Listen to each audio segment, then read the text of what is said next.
ఈరోజు జవహర్ బాబు గారి మీద దాడి చేయడం కాదు, ఇతనికి దాడి చేయడం అనేది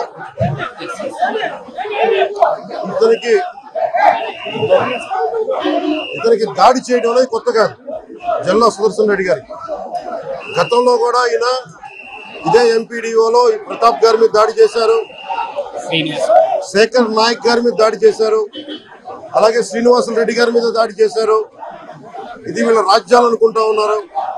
ఇష్టానికి మేము చేసుకోవచ్చు. జవహర్ బాబు గారు కూడా చెప్పింది ఏంటంటే మూడు తాళాలు అడిగారు. మీ అమ్మగారికి ఇష్టం, అది ఆవిడ మండల పరిషత్తు ఆవిడకి పదవి ఉంది కాబట్టి వాళ్ళ పిల్లలకి ఇవ్వమంటే ఎందుకు ఇవ్వం అని చెప్పి వాళ్ళ మనుషులు దాడి చేసి అమానుషంగా కొట్టారు.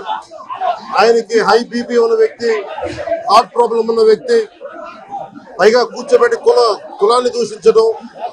దీనికి వీళ్ళ అహంకారానికి కులం ఏం లేదా. ఎవరైనా సరే, శ్రీనివాసరెడ్డి గారు కావచ్చు, శేఖర్ నాయక్ గారు కావచ్చు, ప్రతాప్ గారు కావచ్చు, జవహర్ గారు కావచ్చు, ఎవరి మీదైనా సరే వాళ్ళకి ఆధిపత్యానికి అడ్డుకుంటే మటుకు వీళ్ళకి ఇదే.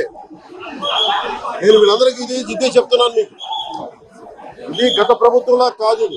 ఇష్టారాజ్యంగా చేస్తాం మేము కూర్చున్న వ్యక్తులం కాదు. మేము సాక్షాత్తు నేనే ఉప ముఖ్యమంత్రిగా ఉండి నేను తప్పు చేసినా శిక్ష పడాలి అని చెప్పి అసెంబ్లీలో చెప్పిన వాడిని.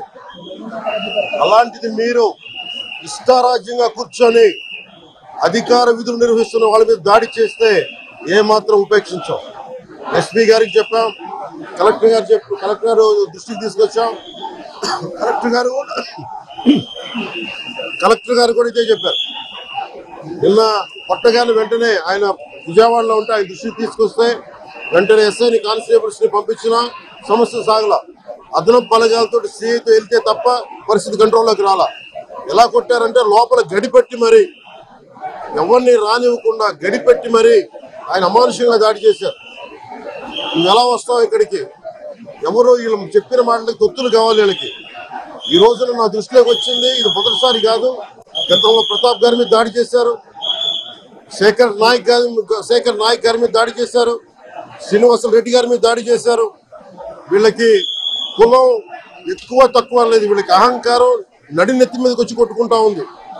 అహంకారం తీస్తాం, తోలు తీసి కింద కూర్చోబెడతాం. మీకు ఒళ్ళు ఒక్కొక్కళ్ళకి మీకు ఎక్కడెక్కడ ఉన్నో తెలియట్లా. మీకు అహంకారాలు పెరిగిపోయినాయి. మీకు ఆధిపత్యపు అహంకారంతో అధికారుల మీద దాడి చేస్తే మిమ్మల్ని ఎలా తీసుకెళ్లాలో, ఎలాంటి శిక్ష పడాలో మీకు ఖచ్చితంగా చేసి పెడతాం. మీకు ఇష్టారాజ్యంగా చేయకండి.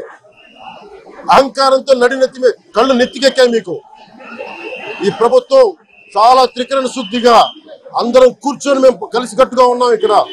ఇది కూటమి ప్రభుత్వం, ఇది వైసీపీ ప్రభుత్వం కాదు. ఇది ఇష్టారాజ్యంగా మీరు చేస్తారంటే కామ్గా కూర్చునే ప్రభుత్వం కాదు.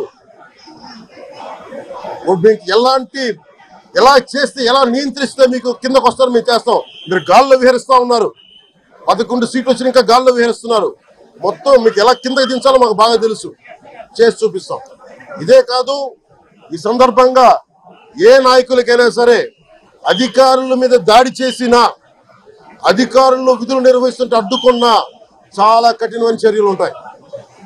ఈరోజు నేను వచ్చి ఇక్కడ ఎందుకు వచ్చాను జవహర్ బాబు గారి దగ్గరికి అంటే, ఆయన ఒక ఎస్సీ ఎస్టీ కులానికి సంబంధించిన వ్యక్తినో వీటి గురించి అని కాదు. ఎవరైనా సరే ఇర్రెస్పెక్ట్ ఆఫ్ కాస్ట్ ఆధిపత్య ధోరణితోటి కనుక దాడి చేసి విధుల నిర్వహణకు అడ్డం వస్తే ఇది ఉపేక్షించే ప్రభుత్వం కాదు.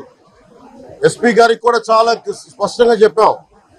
వారికి ఎవరైతే తప్పించుకొని తిరిగారు ఇంకో 9 మంది, వారిని కూడా పట్టుకోమని చెప్పాం. వారికి తగిన విధంగా కౌన్సిలింగ్ చేయాలి, అలాగే కఠినమైన శిక్షలు పడాలి. మీరు లాయర్లు అయ్యుండొచ్చు గతంలో, మీ చట్టాలు కానీ మీ గతంలో మీ అధికారాలు కానీ ఏవి మిమ్మల్ని రక్షించలేదు, మీరు గుర్తుపెట్టుకోండి.